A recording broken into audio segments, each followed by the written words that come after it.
8 points of undeniable proof that FBI's hashtag Spygate was political, by Amy Moreno for TruthFeedNews.com. The liberal media, deep state, and Democrats are desperately trying to spin Spygate like it was a great thing. According to these anti-American vultures, it's awesome when the government spies on American citizens, and President Trump should be happy that the FBI planted a mole within his campaign. Even more laughable are the attempts by the deep state media and Dems to claim to spy on Trump's campaign was not political. Sure, and Nixon just wanted to find out the lunch specials at Watergate Hotel, right? Award-winning investigative reporter Sharyl Attkisson believes otherwise, lays out 8 undeniable points that prove what we all know. This was 100% political. From the Washington Times, Tuesday we broke down how, based on publicly disclosed information, it is a logical and reasonable conclusion that politics played a major role in the origins of the FBI's counterintelligence operation involving the Trump campaign and alleged connections with the Russian government.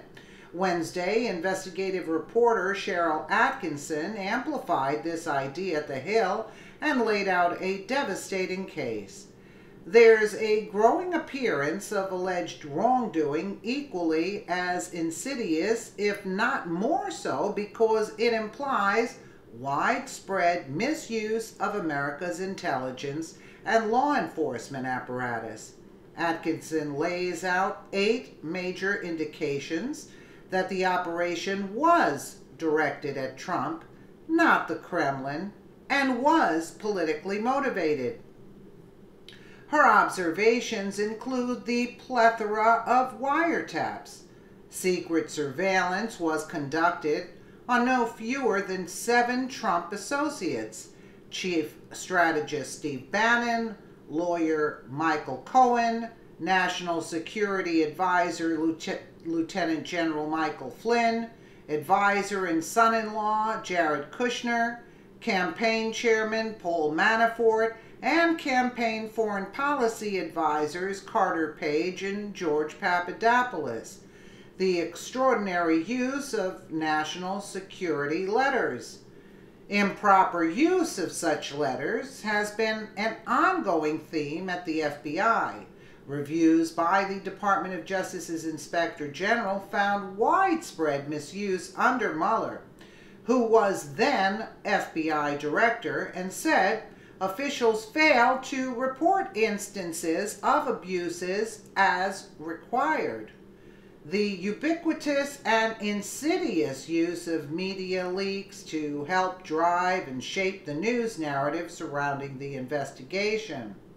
A few of the notable leaks include word that Flynn was wiretapped, the anti-Trump Steele dossier of political opposition research, then FBI Director James Comey briefing Trump on it, private Comey conversations with Trump, Comey's memos recording those conversations and criticizing Trump, the subpoena of Trump's personal bank accounts, which proved false, and Flynn planning to testify against Trump, which also proved to be false.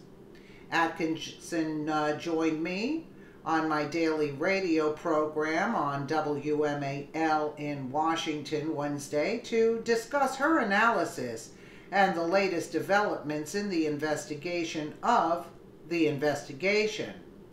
You would not normally use a sledgehammer to kill an ant if you can wipe him off with a feather duster. Using intelligence inside a political campaign should be almost a last resort under our Constitution. Spying on U.S. citizens is something that is supposed to be almost never done, and if done at all, is super justified and supervised. And really, even more so if you're talking about a political campaign or a journalist, because of the potential that it looks like abuse or it could be abuse. Listen to the entire interview here. They don't have it, but we get the gist. We get the gist. Absolutely. It was politically done for political purposes. It was, all of this was against the law, and heads have to roll because of this. And whether Obama, which we absolutely know was involved in this, he should be stripped of his rights and sent to Gitmo. Absolutely. That's it. He knew what the law was, so he chose to disregard it and work behind the scenes with Hillary Clinton. Well, too bad. Let me know what you guys think in the comments below. And again, thank you so much for watching.